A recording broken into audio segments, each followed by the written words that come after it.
mtoni, mbona bado hujaenda? Alafu unalalaje hapa hata mgeni akiingia na kukuta eti umelala kwenye kocha wakati kitanda ipo? Tabia gani hiyo? Nikuulize swali mke wangu. Kwa mfano, umelala, umeota sasa. Ukaota unakimbizwa na simba, chui, mbwa mwitu. Sipendangi hizo mandoto. Nikiota naweka pause na endelea kulala. Sababu sizipendangi. Ukakimbizwa na vifaru vile vya kijeshi, mbwa mwitu na wale watu wanaojilipua. Ungefanyaje sasa kama ni wewe? Kama ni mimi kwa akili langu la haraka, nitalala chini alafu nafunika macho. Si itakuwa mimi sijawaona. Watapita.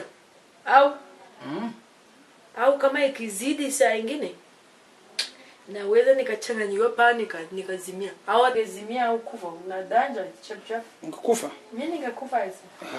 Basi mimi ni jasiri. Mimi nimekimbizwa na mavitu yote haya. Ukawakwepa? Hamna. Hujakimbia? Sijafa lakini nimejikojolea tu. Wewe sijui unasemaje?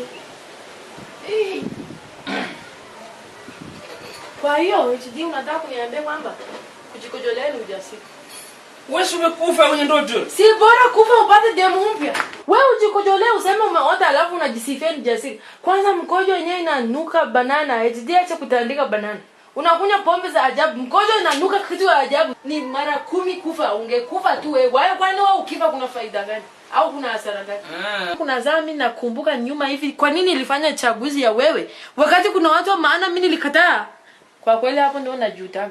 Yaani mtu sasa hivi akitokea ananipa kopo ya mkaa, mimi naona uere tu tubalishana kopo. Bali hata uanze gesi. Yaani unaanza mkaa. Wewe gesi, thamani ya gesi ni kubwa kwako. Wewe huna thamani ya gesi, thamani ya tena ni kuni hata sio mkaa. Pale kesho ukifika. Kumbe ulitaka na mimi nife kwenye ndoto bora ungekufa meta na sifi sasa. Ningeolota na kiboko. Tena ushukuru hata mimi nimekojoa hii ndogo hii. Kwa ile vita ile je ningetoa kubwa.